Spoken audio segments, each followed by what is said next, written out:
So a securely attached person can really seem like a golden unicorn, but they are out there. Have you ever had a friend or a coworker that didn't struggle in relationships as much as you do? That they weren't so dysregulated around conflict, and they seemed to choose high quality partners because they valued themselves to do so.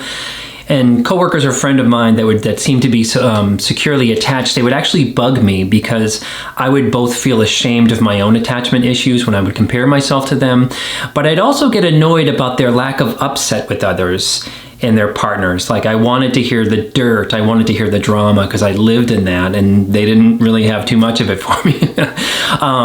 But that securely attached person in my mind is sitting in a foundation of security with themselves and therefore in their life. And they got what they needed growing up, and therefore they're bonded with themselves, and therefore their relationships enhance their life, not complete their lives. And there's a big difference between those two things. And that secure person also had a safe home base in their parental relationships in their first 18 months of life and beyond.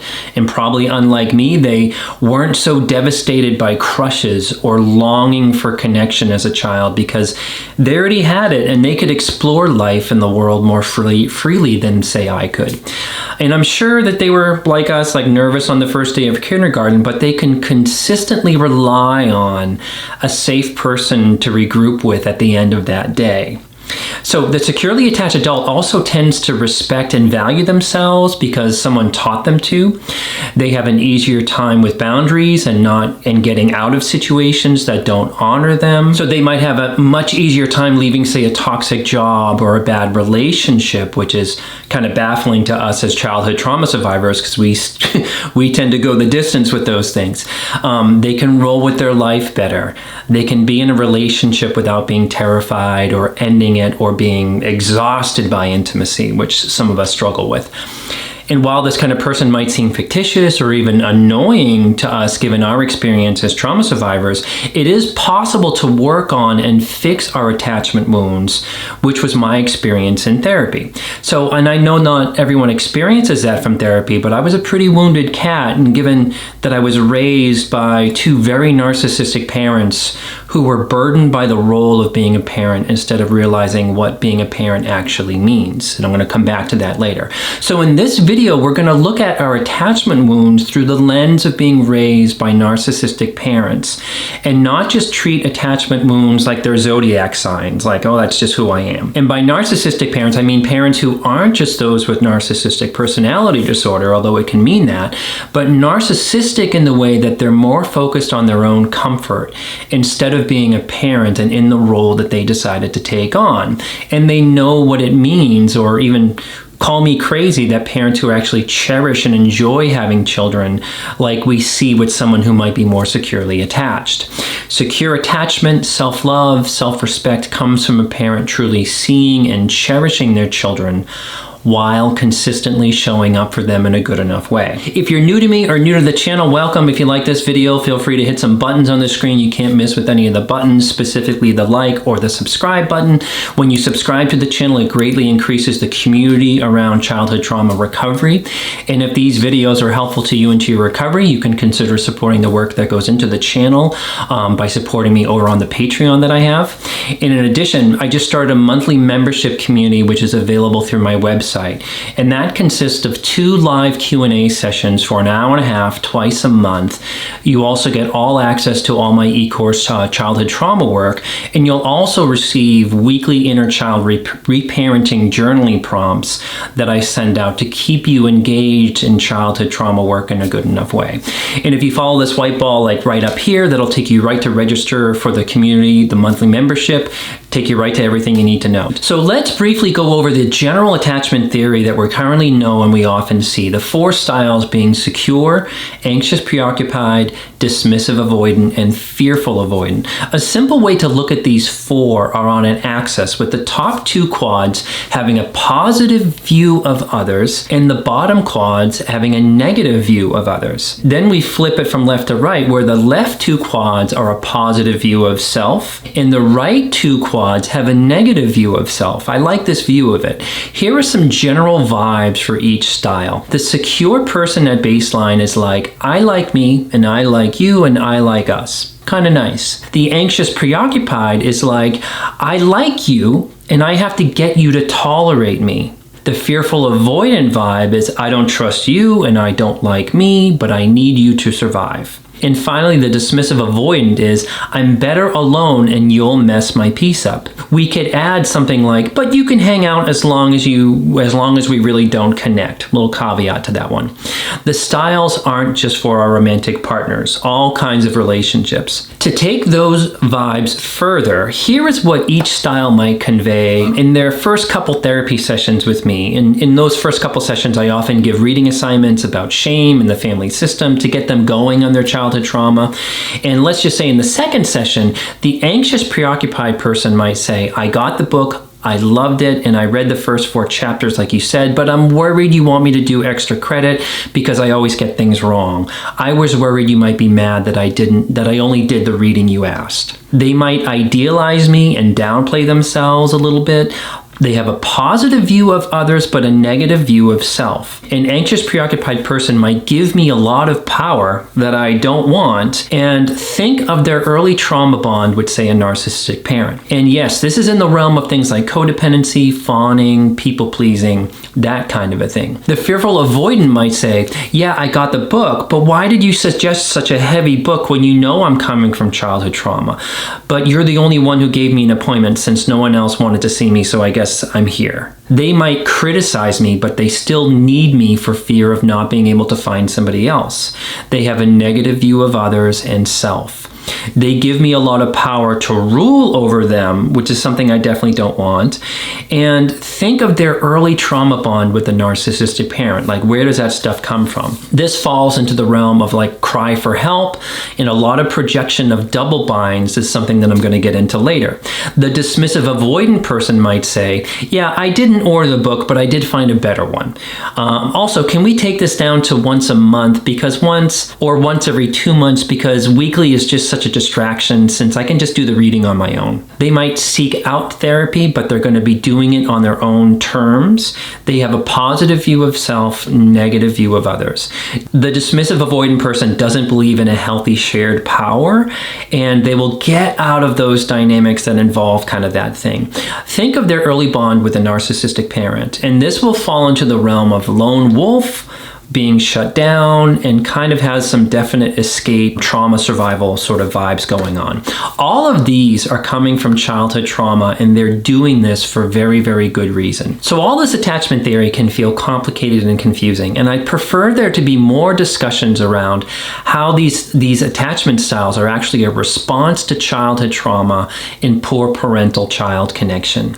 To maybe kind of simplify the attachment kind of mystery in our adult lives, I think it can be broken down into a few basic things. When I think of attachment in our adult lives, I think how we love others and our personal patterns of love and connection. The second thing I think of is how much closeness and love can we actually tolerate.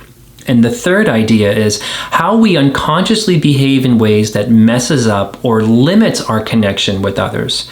For childhood trauma survivors, love is a very complicated word that can range from feeling really icky to being the most desirable fantasy state that a human can experience. Our level of being able to tolerate intimacy got wrecked in childhood for good reason, and it needs rebuilding. And if we can know our own story, we can have control over the unconscious ways that we limit our attachment with others. Here are some common examples of these 3 ideas in play. Constantly checking if our partner is okay with us, which is like anxious preoccupied. Cannot tolerate being alone, constantly with somebody. That can fall into all of those 3 attachment styles. We've omitted secure attachment, obviously.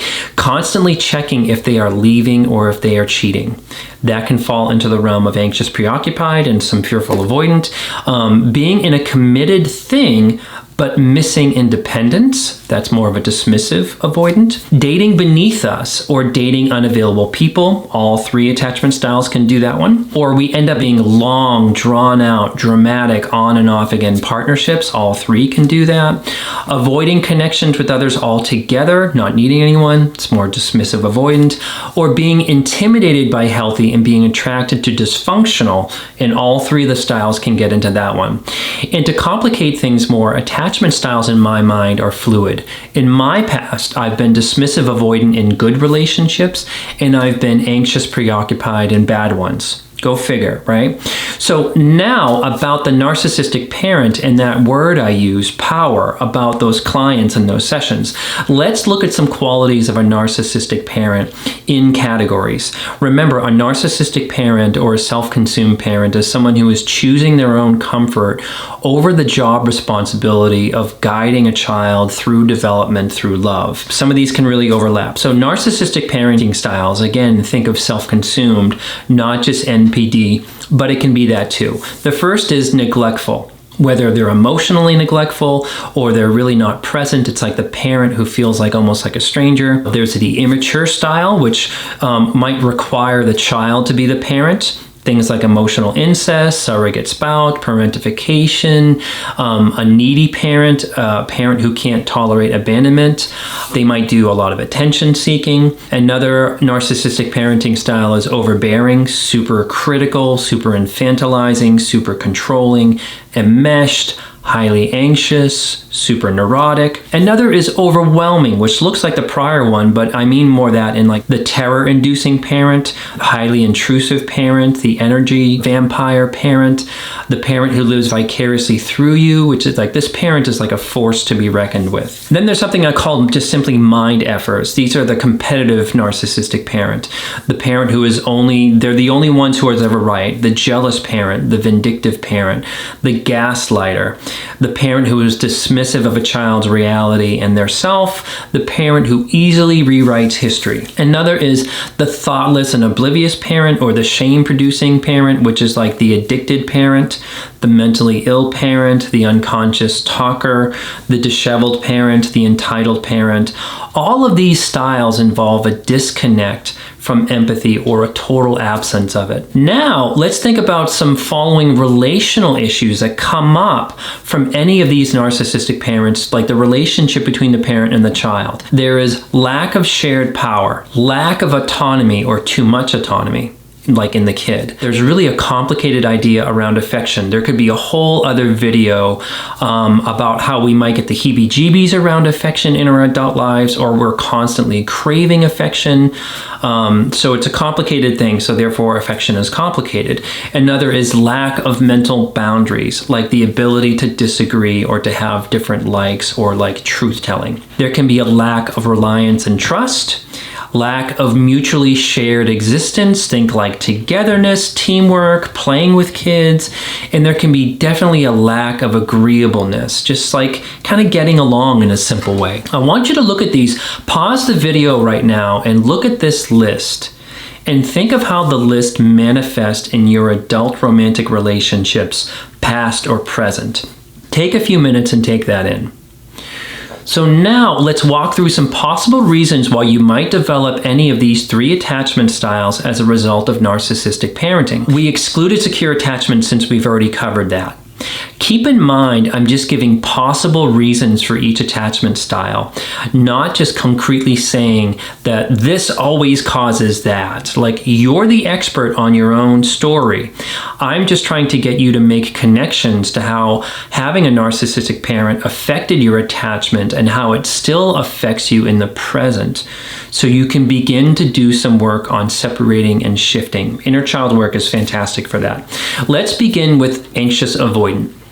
Remember how the anxious avoidant person might present with me in the beginning of therapy, giving me a lot of power over their acceptability, like whether I approve of them or not.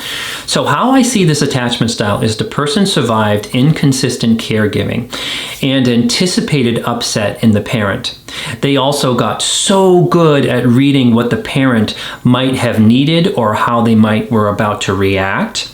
The anxious preoccupied is constantly checking the okayness of the present relationships. Are we okay? I'm sorry. Are we okay? I'm sorry. Coming back to that narcissistic parenting style list, the parent could have allowed cross boundaries for the child to take care of them, or made them into a surrogate spouse, which is a lot of pressure, and kids develop a lot of magical thinking to get around all that.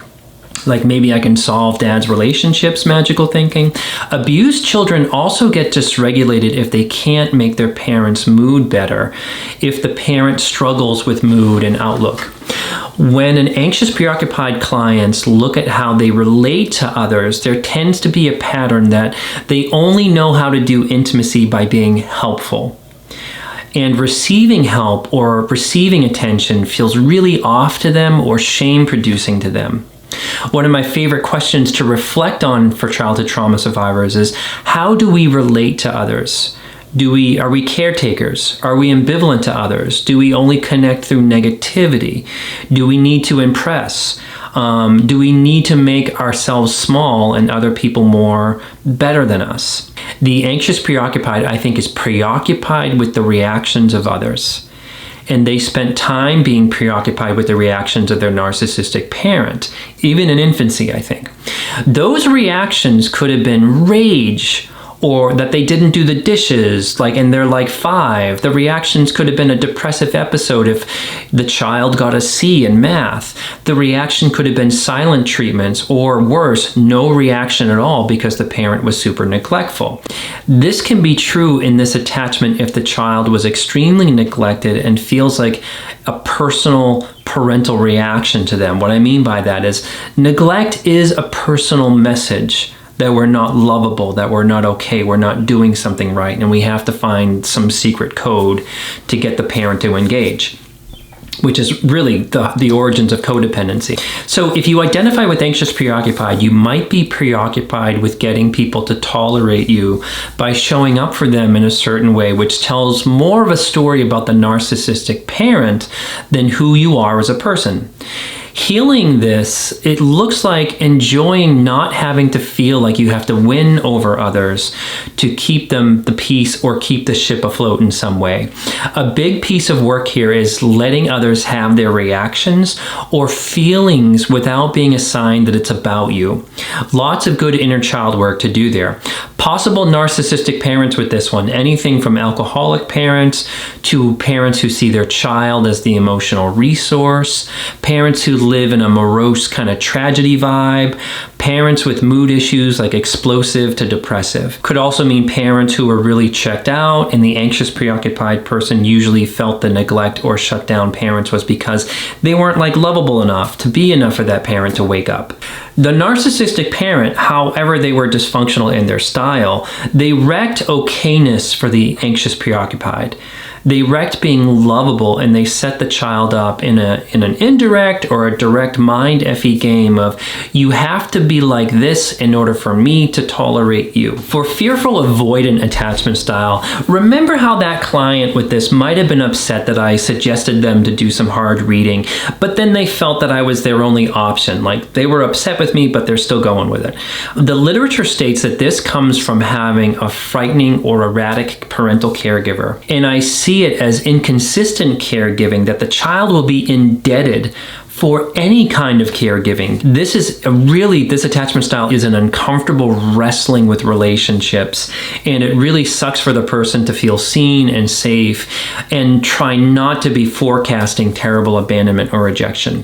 This style is often described as push-pull, pushing away from others through criticism around their partner being, say, unsafe or thoughtless, and is really a lot of projection around projecting the narcissistic caregivers onto the partner, and the pull is fear of having no one, kind of like that session. It's often described as the most difficult style, but I see all of these as super difficult, so I don't think there's any real winners and losers here. It tends to be rooted in having erratic and frightening caregivers, but I also see the parents as having a damning quality to them. If you remember the mind FE quality to narcissistic parents that I covered earlier. For my clients who have this attachment style, the mind FE quality, for example, comes from, say, a dad who brings in an abusive stepmother to the child's life after a traumatic divorce. They never talked about the divorce with the child, and they don't really care that the child has gone through this massive transition, and now the child has to deal with an abusive stepmother. When the child tries to get help from the dad or seen as the dad or get the dad to stop betraying them, he gaslights and he warps perception that the child is really the perpetrator in this. Another mind-effy example is a parent who really has an intense contempt for the child and puts them into no-win situations like the stepmom example.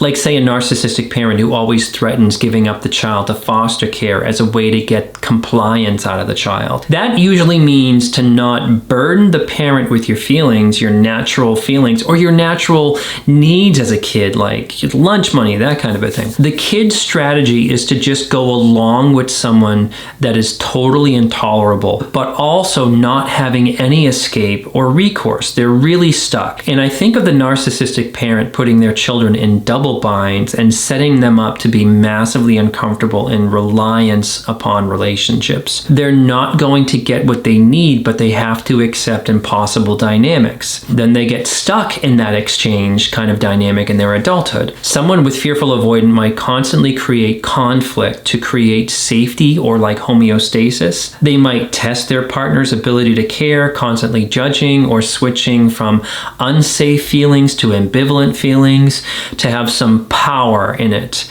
to which they had none growing up. The therapy work in this style is to really work with our inner child and form a solid adult to get the inner child to stop projecting, well, to get them to feel safe, and to get them to stop projecting that the partner is thoughtless or oblivious to their needs and not safe enough to really connect with. Caveat here is that we often pick partners who replicate narcissistic parents, so it's very tricky to know that if it's us or if it's them. A good therapist hopefully will help us figure that out, but we do have to do some work on our part of also not creating or replicating or recreating kind of double binds in relationships.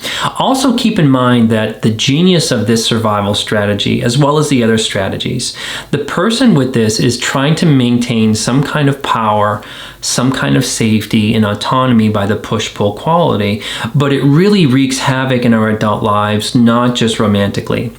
The narcissistic parent, however they were dysfunctional in their style, they wrecked reliance and safety. They also wrecked intimacy in the way that the narcissistic parent created kind of a winner-loser dynamic when it came to connection. They also wrecked a child developing self-soothing and self-connection, which is crucial. So moving on, the third and final attachment style is dismissive avoidant. The literature states that this style develops when caregivers are consistently unavailable and the infant learns that distress needs will not be met. They're not going to get what they need. I see this as a clever strategy that I think is rooted in escape, in escaping overwhelm and possibility like an unbearable or intrusive family system, or they were raised in a very shut down, unempathic or transactional family system, no affection, no connection, no emotional heart. The narcissistic parent could have been dismissive avoidant themselves or approached their parental role from barely a half-hearted commitment to their job. I also see them as potentially keeping themselves safe from invasion of crazy, or they were never modeled authentic heart connection and they are just unconsciously like freaked out by connection. They can also appear cold and somewhat narcissistic themselves, but it's like that concept of like fleas in the NPD recovery world. Their early experience was indirect, like you're on your own and these folks are just acting accordingly from that message. What's confusing is dismissive avoidants are not always lone wolf. I've had clients and known others who like serially dated others, but when differences or conflict came up in the relationship, they easily left the relationship and quickly moved on as if the relationship never happened or meant anything. It's kind of freaky. It's like their intimacy is coming from a hierarchy of needs place as opposed to truly being connected and affected by the loss of a relationship ending. What kind of narcissistic parent can result in a child becoming dismissive avoidant? It could be the neglectful, the shut down, but also the overwhelming, immature narcissistic parent. I've had many clients growing up with an alcoholic parent or a hoarding, self-consumed parent, or that the parent energy was like an energy vampire due to their overwhelming neurotic energy, and the child developed a really good strategy of shutting down in the moment and escaping. And later later, they develop into adults who really don't need any real connection in adulthood. The projection of the dismissive avoidant is like, look, don't consume me. Don't F up my safe, isolated vibe here. They can also have very little tolerance for the emotions of others, either it for being like really being foreign to them or it being a massive trigger and they're not really conscious of that trigger. Many trauma survivors confuse the emotions of their partner as like unbearable BS, which really isn't a good reaction at all. Or as I mentioned, they could have grown up in cold, non-connecting, non-affectionate ways, and they are just kind of acting accordingly. Connection gets associated with being taken over by someone as opposed to connection feeding us emotionally. They haven't had that experience of connection being nourishing. The work for the dismissive avoidant is working on tolerating their own emotions and the emotions of others. But first, I find the dismissive avoidant they kind of have a dead emotional battery that needs to be restarted with like some childhood trauma grief work. They also need to buy into the idea that feeling and connection completes us as opposed to the preference for being a protective lone wolf. Like, it's not going to be a problem for them until they see their attachment strategy as something that keeps their world very small. The narcissistic parent, however they were dysfunctional in their style, wrecked connection and seeking connection for the dismissive avoidant. They also wrecked being connected to themselves by dismissing their own needs and feelings to the point that they might not know what those feelings and needs are. So some final thoughts. These styles are further complicated for the neurodiverse community. I'm giving these from a neurotypical viewpoint and lens,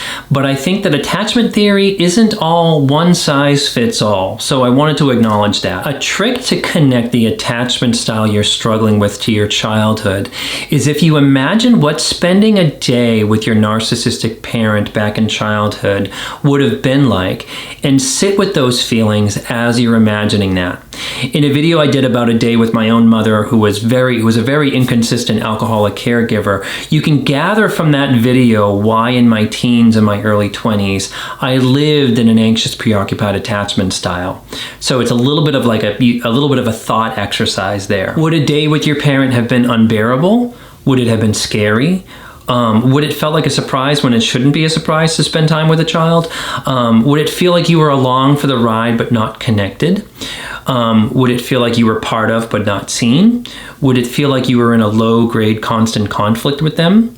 Would it feel like you were still lonely even though that you were spending a day with them? That's a clue to this thought exercise. Then try to picture what it's like to spend a day with your partner in the present. Do any of those things that you came up with apply?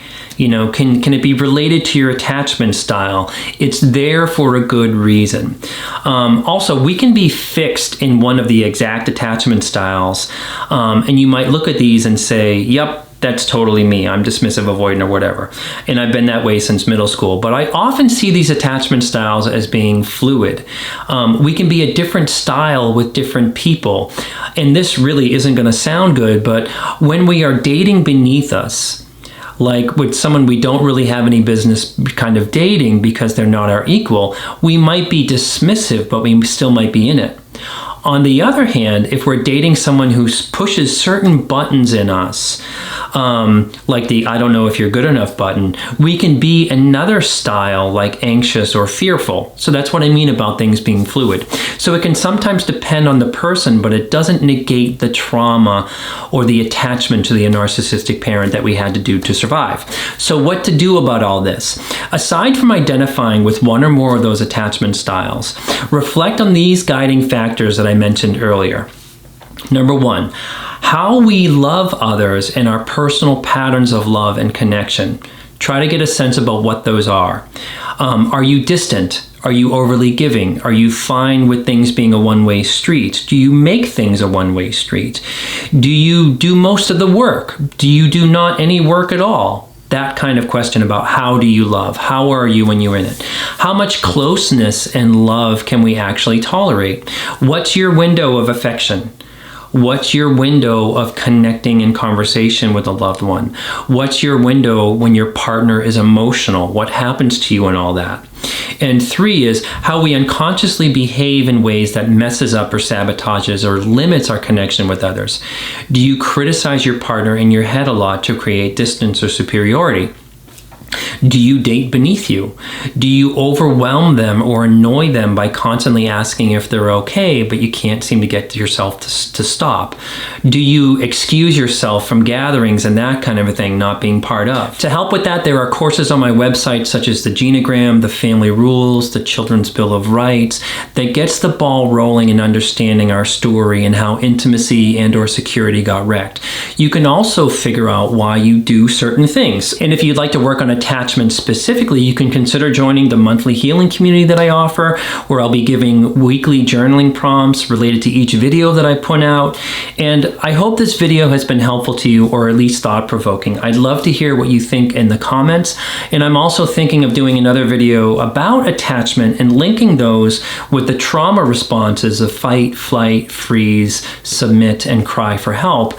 And those are the same ones that I outlined in a recent video that I did. It's called 6 Ways to Figure Out Your Childhood Trauma Triggers.